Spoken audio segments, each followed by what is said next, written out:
Ya, bismillahirrahmanirrahim. Assalamualaikum warahmatullahi wabarakatuh. Alhamdulillah, assalatu wassalamu ala Rasulillah. Jumpa lagi dengan Ustadz. Di sini Ustadz Effendi akan membersamai kalian belajar bahasa Indonesia. Materi kita kali ini adalah membuat laporan pengamatan. Anak-anakku sekalian, sebelum kita menjadi terampil dalam menyusun laporan pengamatan, tentu kita harus tahu dulu apa laporan pengamatan itu. Laporan pengamatan adalah laporan yang ditulis berdasarkan pengamatan. Oleh karena itu, ada dua hal yang terkait. Yang pertama adalah aktivitas mengamati, dan yang kedua penyusunan laporan pengamatan.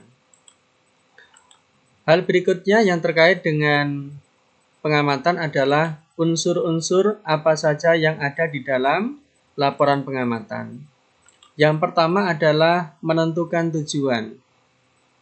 Apa tujuan pengamatan itu? Ini harus jelas ya.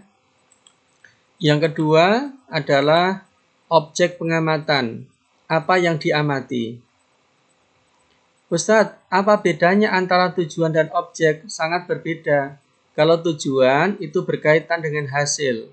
Kalau objek itu berkaitan dengan sesuatu yang diamati. Misalnya, anak-anak mengamati ayam. Hal apa dari ayam tersebut yang diamati? Oh, ingin mengetahui misalnya berapa lama ayam itu mengerami telurnya. Nah, ini tujuan berkaitan dengan hasil. Objeknya tadi itu adalah ayam. Yang ketiga adalah tempat pengamatan. Kalau tadi Ustadz sudah mencontohkan objeknya ayam, kira-kira tempatnya di mana? Ya, mungkin tempatnya di kandang ya. Berkaitan dengan tempat pengamatan. Yang keempat adalah waktu pengamatan. Ya, kapan dilaksanakan? Yang kelima adalah siapa yang melakukan pengamatan tersebut. Yang terakhir adalah hasil pengamatan. Anak-anakku sekalian, kalau kita sudah tahu unsur-unsur apa saja yang ada di dalam laporan pengamatan, maka kita juga perlu untuk mengetahui bentuk-bentuk laporan pengamatan. Yang pertama adalah ada pengamatan itu yang berbentuk formulir, ya. Ini contohnya, berbentuk formulir. Di sini ada contoh tanaman toga SMP Bahagia Koja.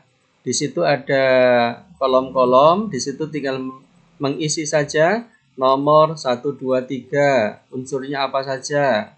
Misalnya ukuran 3 kali 6 meter, keterangan di situ ada ya. Letak di sebelah timur kantin. Nah, sudah ada tulisan dalam bentuk formulir ya.